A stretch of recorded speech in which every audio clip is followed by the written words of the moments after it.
Hello everyone, my name is Abhishek Gupta and I welcome you all on this RBWM decoder series, जहां पे हम लोग आरबीडब्ल्यूएम component को decode करने की कोशिश कर रहे हैं। अब भाई डीकोड करने से मेरा मतलब क्या है कि हम लोग यहां पे पहले एक एमसीक्यू को डिस्कस कर लेते हैं, उसके बाद उस एमसीक्यू के थ्रू कंसर्न्ड टॉपिक को रिट्रेस किया जाता है।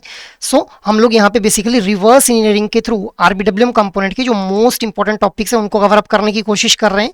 अब आज हम लोग बात करेंगे marketing mix and delivery channels के बारे में।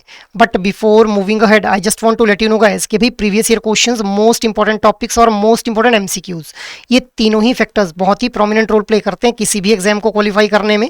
तो दोस्तों, अगर आप लोगों का भी यही कंसर्न है रिगार्डिंग योर जेआईबी एग्जाम, तो आप लोगों की स्क्रीन के ऊपर अभी जो डॉक्यूमेंट आप लोगों को दिख रहा है, इस डॉक्यूमेंट का लिंक आप लोगों को इस वीडियो के डिस्क्रिप्शन में देखने के लिए मिल जाएगा, जहां से आप लोग previous year questions, most important topics और most important MCQs for each and every component of JAIIB exam को एक्सेस कर पाएंगे, और वो भी बिल्कुल free of cost. So you can have a look on that particular document. After that अब हम लोग आते हैं आज की डिस्कशन के ऊपर। तो देखिए, आज जो हम लोग टॉपिक डिस्कस करने वाले हैं, वहां से हम लोगों को लास्ट साइकिल के अंदर भी एग्जाम में क्वेश्चन देखने के लिए मिले हैं। जैसे मई 2024 के अंदर ही मार्केटिंग प्रोसेस की जो स्टेजेस रहती हैं उनके रिगार्डिंग क्वेश्चन को जो था वो फ्रेम किया गया था। तो भी जो भी टॉपिक हम लोग इन पर्टिकुलर सीरीज के अंदर डिस्कस कर रहे हैं, उन टॉपिक से कहीं ना कहीं आप लोगों को लास्ट साइकिल में जो क्वेश्चन है वो देखने के लिए जरूर मिल जाएंगे। तो आप लोगों ने इस सीरीज के साथ कंसिस्टेंटली जुड़े रहना है, सो दैट आप लोग अपनी प्रिपरेशन को स्ट्रीमलाइन कर पाए भी। आफ्टर दैट अब हम लोग अपनी डिस्कशन को स्टार्ट करते हैं with the case study based question. तो केस स्टडी है आप लोगों के सामने। अब Pragati bank is planning to strengthen its retail banking business. The bank offers products such as fixed deposit, lockers and credit cards. It charges interest on loans, pay interest on deposit, and collect service charge for the various banking services. The bank promotes its products through advertisements and direct selling agents. Customers can access the banking services through physical branches as well as internet and mobile banking platforms. The bank staff interact with the customer and provide assistance in delivering the banking services. All operational procedures such as account opening, loan processing, and service delivery are designed to ensure smooth customer experience. The bank also provides tangible items such as a debit card and personalized checkbooks to customer as a proof of service. So ये प्रगति bank की एक case study आप लोगों के सामने given है. After that, based on this case, identify the correct match of the following element of the 7 P's of marketing in banking. तो 7 P's की रिगार्डिंग अब ये क्वेश्चन फ्रेम किया गया है. योर यहाँ पे जो है आप लोगों को देखने के लिए मिल रहा है कि भी fix deposit, lockers and credit cards are offered by the bank. Interest rate on the loan and deposit along with the service charges. Advertising and direct selling agents used by the bank. Branch banking, internet banking and mobile banking channels. So these are the statements. Option क्या बोल रही है कि जो पहली statement है इसको आप लोग ऐसे कर सकते हैं 1, 2, 3 एंड 4. ठीक है, जो पहली स्टेटमेंट है वो बता रही है प्रोडक्ट्स के बारे में. दूसरी जो स्टेटमेंट है वो बता रही है प्राइस के बारे में. Third statement is talking about the promotion. Fourth statement is talking about the place. या फिर फर्स्ट जो स्टेटमेंट है that is talking about the promotion. Second is talking about the product. Third statement is talking about the place and fourth statement is talking about the price. Option C क्या बोल रहा है? First statement price के बारे में बता रही है, सेकंड स्टेटमेंट प्रोडक्ट के बारे में बता रही है, थर्ड स्टेटमेंट प्रमोशन के बारे में, और फोर्थ स्टेटमेंट जो प्लेस के बारे में बता रही है. ऑप्शन डी क्या बोल रहा है कि फर्स्ट स्टेटमेंट प्रोडक्ट के बारे में बता रही है, सेकंड स्टेटमेंट प्रमोशन के बारे में, थर्ड प्राइस के बारे में और फोर्थ प्लेस के बारे में. So what should be the right answer? The right answer will be option number A. अब देखिए, पहली जो स्टेटमेंट है वो प्रोडक्ट के बारे में बता रही है. अब देखिए, हम लोगों को 7 P's देखने के लिए मिलते हैं of marketing mix. Marketing mix हम लोगों को देखने के लिए मिलता है, उसके अंदर 7 एलिमेंट्स रहते हैं जिन जो स्टार्ट होते हैं with the alphabet P itself.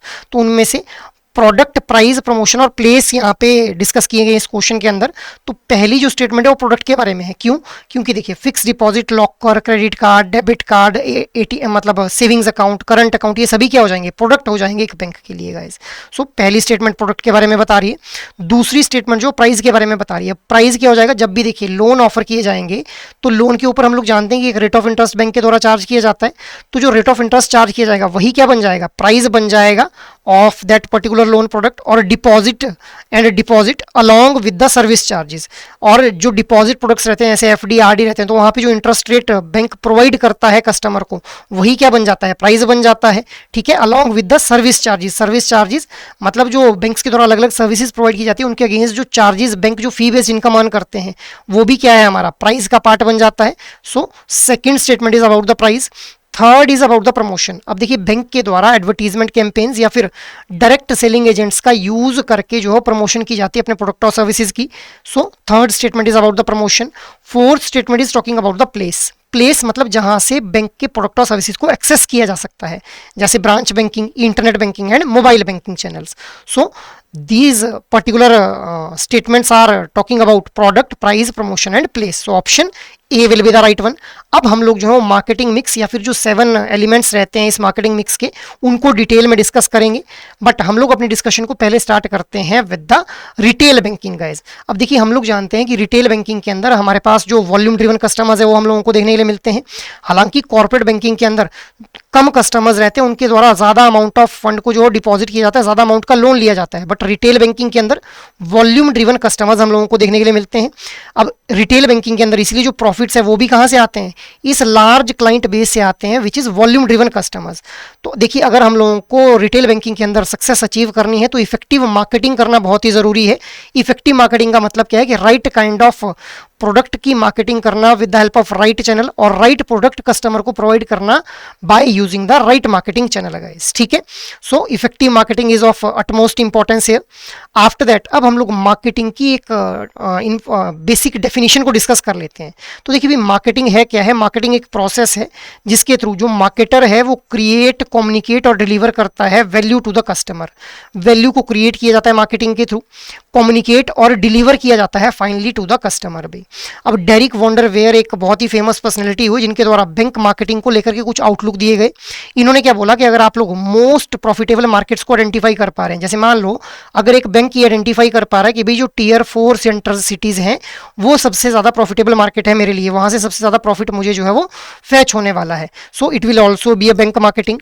After that अगर हम लोग कस्टमर की प्रेजेंट और फ्यूचर नीड को असेस कर पा रहे हैं, मतलब अगर कस्टमर जैसे मान लो एफडी ओपन अप करवाने के लिए आ रहा है, उसको हम लोग उसको फ्यूचर में जो है होम लोन की जरूरत पड़ने वाली है. जब वो एफडी ओपन अप करवाने आया हमने उससे बात की, हमें पता लगा कि भाई वो अभी अभी न्यूली मैरिड हुआ है, तो हम लोगों ने उसको बोला कि अब आप नए घर में शिफ्ट होने के बारे में सोच रहे होंगे, तो उसको होम लोन हम लोगों ने जो था वो पिच कर लिया. तो यहाँ पे कस्टमर की प्रेजेंट और फ्यूचर नीड को भी हम लोग एड्रेस कर पा रहे हैं. तो इसको भी क्या बोलेंगे हम लोग, बैंक मार्केटिंग बोलेंगे एज पर डेरिक वॉन्डरवेयर भाई. After that setting up the business development goals. Business development goals का मतलब क्या है कि भाई आपको जो है वो नेक्स्ट ईयर कौन से प्रोडक्ट को जो है वो किस एरिया के अंदर लॉन्च करना है, कौन से मार्केटिंग चैनल के थ्रू लॉन्च करना है, किस तरह से उसके लिए मार्केटिंग कैंपेन रन की जानी है.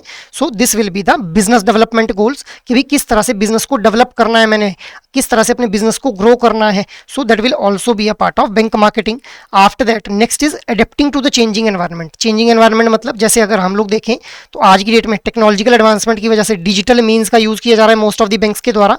तो अगर एक बैंक डिजिटल मीन्स का यूज कर पा रहा है with the changing digital environment, digitally empowered customer को सेटिस्फाई करने के लिए, so it will also be a part of bank marketing भी. तो ये हम लोगों ने मार्केटिंग और बैंक मार्केटिंग के बारे में जो डेरिक वॉन्डरवेयर की आउटलुक थी उसके बारे में डिस्कशन कर लिया. Very very important from your examination point of view. After that अब हम लोग बात करते हैं मार्केटिंग प्रोसेस के बारे में, जहां से हम लोगों ने देखा कि प्रीवियस ईयर क्वेश्चन जो था वो फ्रेम किया गया था. अब देखिए मार्केटिंग का ये जो प्रोसेस है इसके अंदर हम लोगों को 4 स्टेजेस देखने के लिए मिलती हैं. पहली है marketing analysis, marketing planning, marketing implementation and marketing control guys. अब मार्केटिंग एनालिसिस के अंदर हम लोगों को 2 तरह के एनालिसिस देखने के लिए मिलते हैं, स्वॉट एनालिसिस एंड ईआईसी असेसमेंट. स्वॉट क्या हो गया, strength, weakness, opportunity and threat को एनालाइज करना. ईआईसी असेसमेंट क्या हो गया, इकोनॉमी, इसके अलावा इंडस्ट्री और कॉम्पिटिटर की असेसमेंट करना भी. सो this will be the part of marketing analysis. After that next is marketing planning. Marketing planning का मतलब क्या है कि हम लोग ऑर्गेनाइजेशन को छोटे छोटे स्ट्रेटेजिक बिजनेस यूनिट्स के अंदर डिफाइन कर देंगे और हर एक स्ट्रेटेजिक बिजनेस यूनिट के लिए जो है वो मार्केटिंग प्लान बना लेंगे. After that next stage is marketing implementation. Marketing implementation के अंदर हम लोग जो है आंसर करते हैं इस तरह के क्वेश्चन के भी, कौन करेगा, कैसे करेगा, कब होगा, कैसे होगा, किसके द्वारा किया जाएगा. So blending people, culture, structure, decision and reward within the organisation, उसको हम लोग क्या बोल देंगे, मार्केटिंग इंप्लीमेंटेशन बोल देंगे.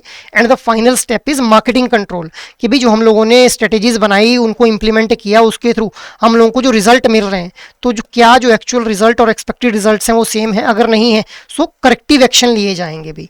सो these are the 4 stages with respect to the marketing process भी. आफ्टर दैट नेक्स्ट हम लोग आते हैं मार्केटिंग मिक्स के ऊपर.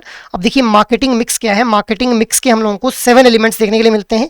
अगर इन 7 एलिमेंट्स का सही तरह से यूटिलाइजेशन किया जाए then we can make a profit from the market, मतलब और वी कैन से कि भाई we can make our product successful in the market guys.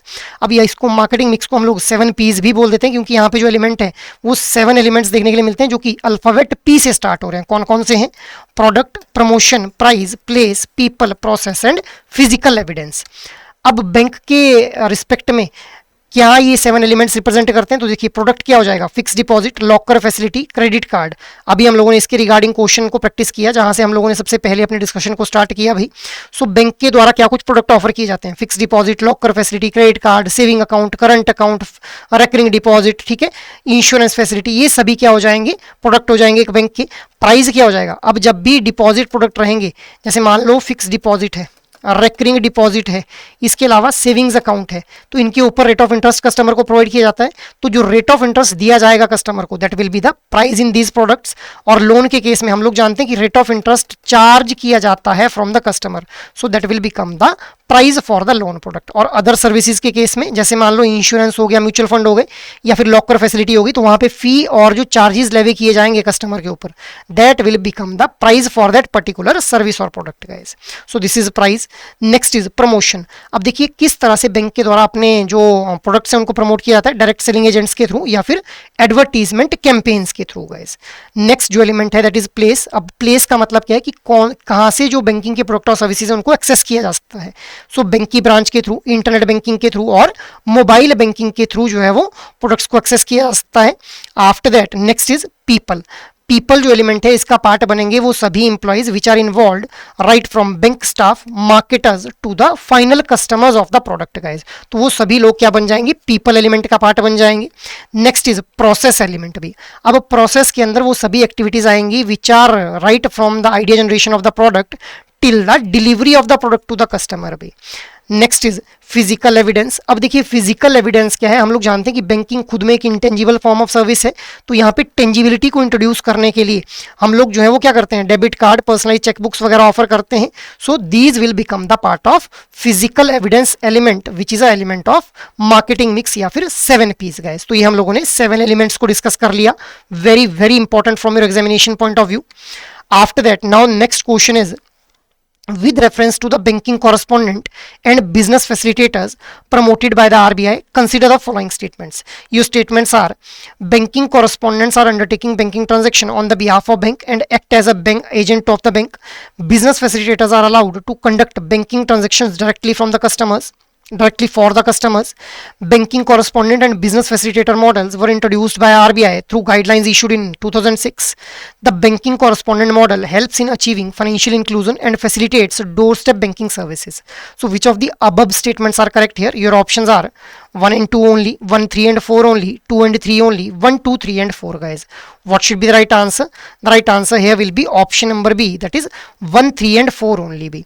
So यहाँ पे हमारी जो क्वेश्चन है वो फ्रेम किया गया है regarding banking correspondent and business facilitator. अब ये क्या है? These are actually the part of delivery channels, ठीक है। तो बैंकिंग कॉरेस्पॉन्डेंट और बिजनेस फैसिलिटेटर्स में मेजर डिफरेंस यही है कि भी जो बैंकिंग कॉरेस्पॉन्डेंट्स हैं those can undertake the transaction on the behalf of bank, जबकि जो बिजनेस फैसिलिटेटर्स हैं वो सिर्फ बिजनेस लाने का काम कर सकते हैं, those can not undertake transaction. तो ये स्टेटमेंट हमारी गलत हो जाती है and rest are the correct statements भी। अभी डिटेल के अंदर हम लोग जो इस टॉपिक को समझेंगे सबसे पहले, बट यहाँ पे हम लोग समझते हैं डिलीवरी चैनल्स के बारे में भाई।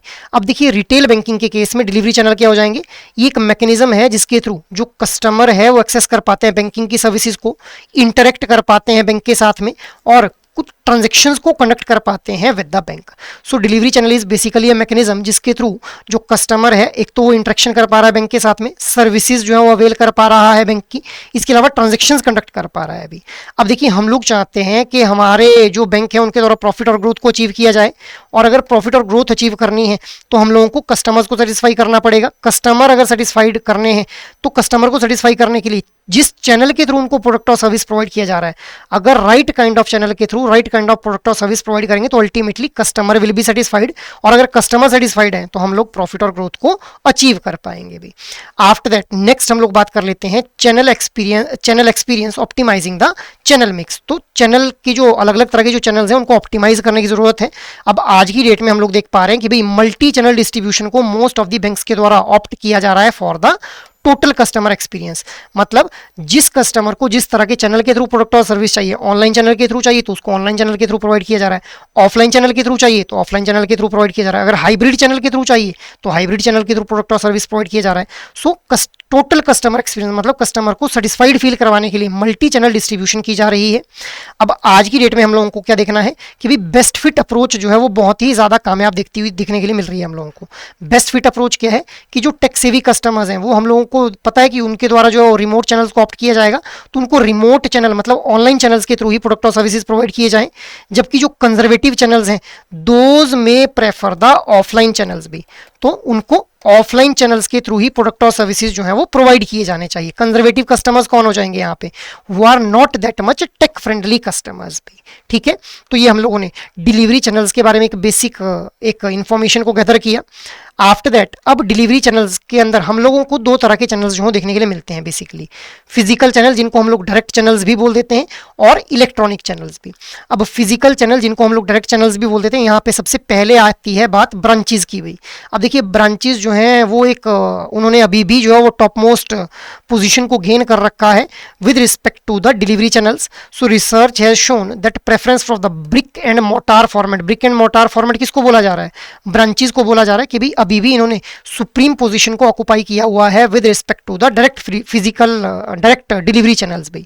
अब क्यों है ऐसा, क्योंकि देखिए हम लोग जानते हैं कि बैंकिंग खुद में एक इंटेंजिबल फॉर्म ऑफ सर्विस है, तो एक तो ब्रांचेज जो है वो इंस्टिल करती हैं टेंजिबिलिटी का एक मतलब टेंजिबिलिटी जो ब्रांचेस के थ्रू फील होती है कस्टमर्स को, उस वजह से कस्टमर कॉन्फिडेंट फील करते हैं बैंकिंग सर्विसेज को लेकर के।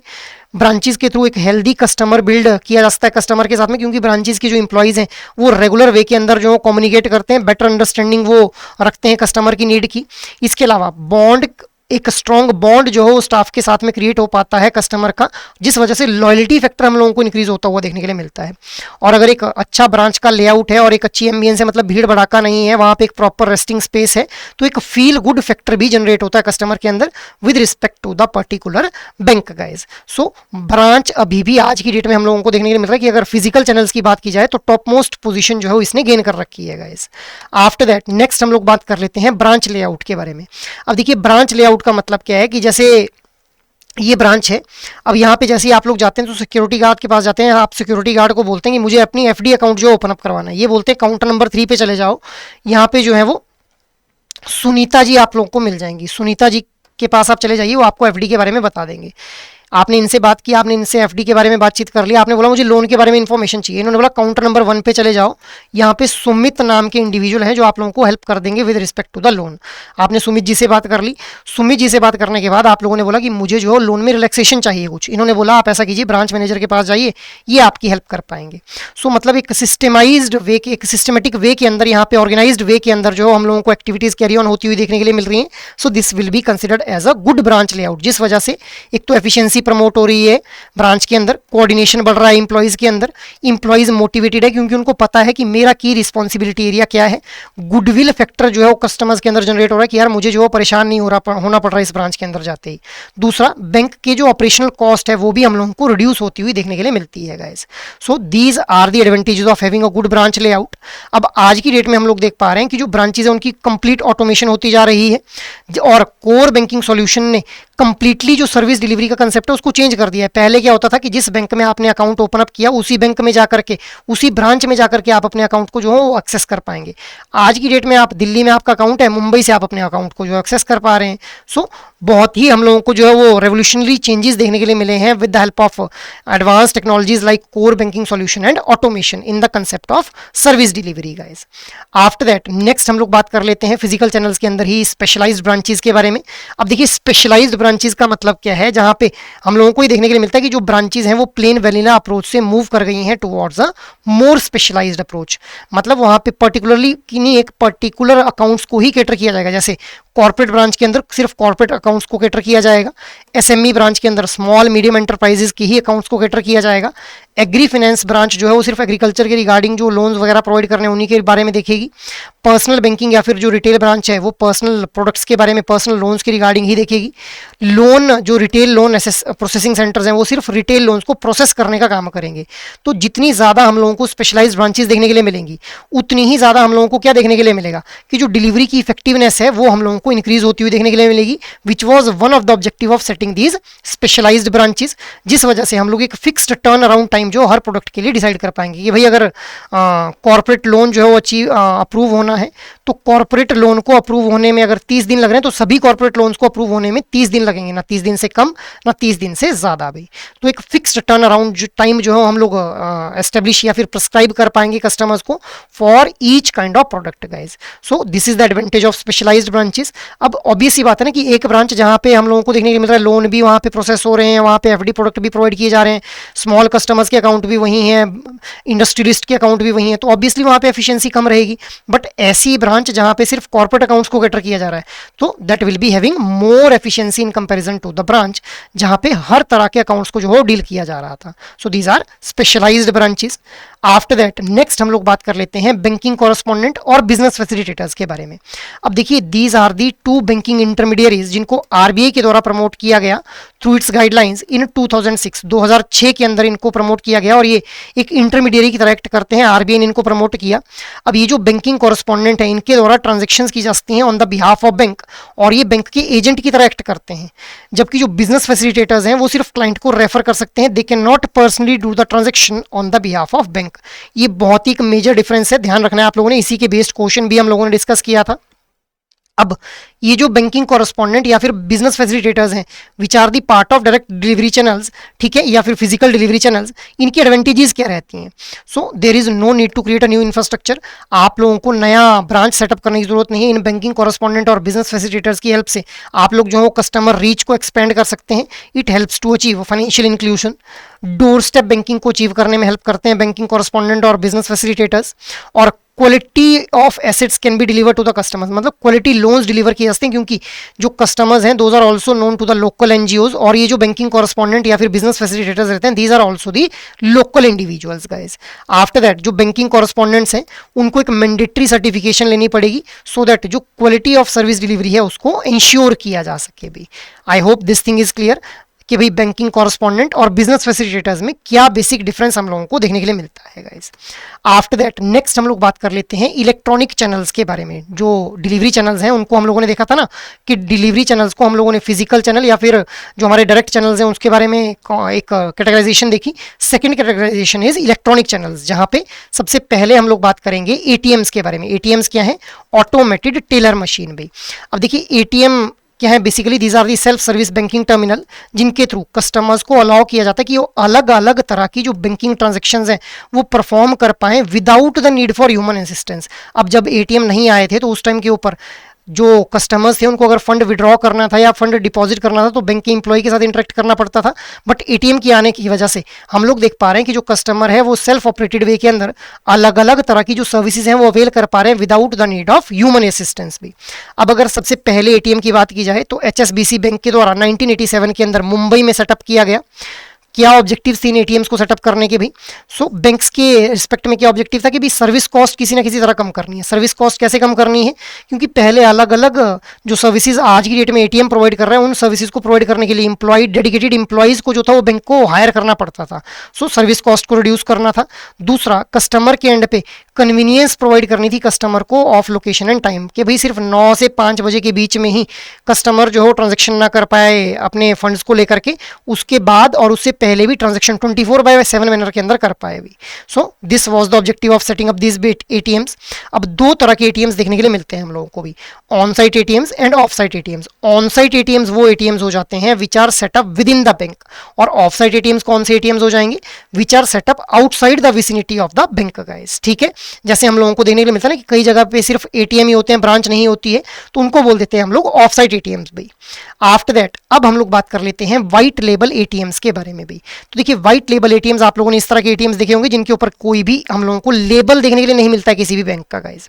अब ये वो एटीएम्स हैं which are set up owned and operated by non bank entities.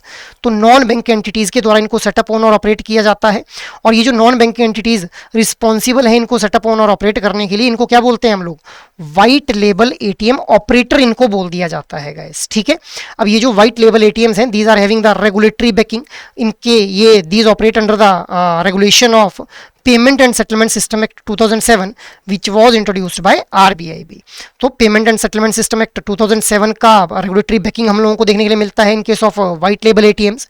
अब कारण क्या था, क्यों इनको इंट्रोड्यूस किया गया अभी, सो दैट जो एटीएम्स है उनकी ज्योग्राफिकल स्प्रेड को इंक्रीज करना था हम लोगों ने, कस्टमर सर्विस को बढ़ाना था, और स्पेशली सेमी अर्बन और रूरल एरियाज के अंदर हम लोगों को जो था वो अपनी रीच को एक्सपेंड करना था। इसके लिए व्हाइट लेबल एटीएम्स को एस्टेब्लिश किया गया, क्योंकि हर जगह आप बैंक अपनी ब्रांच सेटअप नहीं कर सकते ना, क्योंकि ब्रांच सेटअप करने में एक कॉस्ट इंकर होती है, तो इसीलिए व्हाइट लेबल एटीएम्स का कंसेप्ट लाया गया।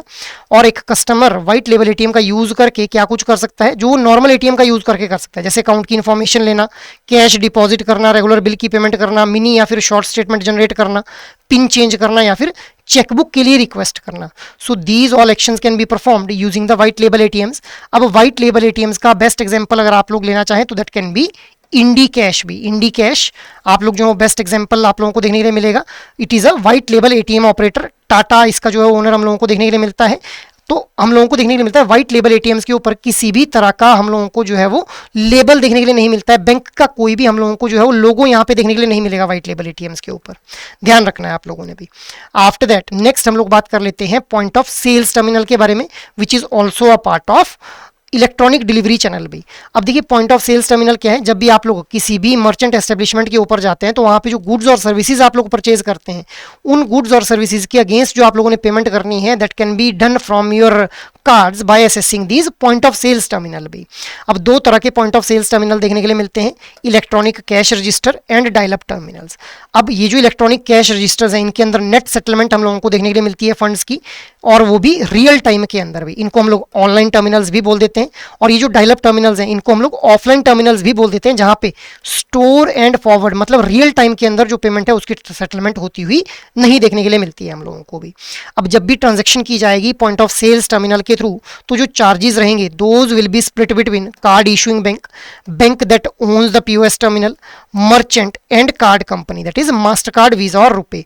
सो दीज आर दी एंटिटीज जिनके बीच में जो चार्जेस हैं वो स्प्लिट कर दिए जाएंगे जब भी ट्रांजेक्शन की जाएगी using the point of sales terminal भी।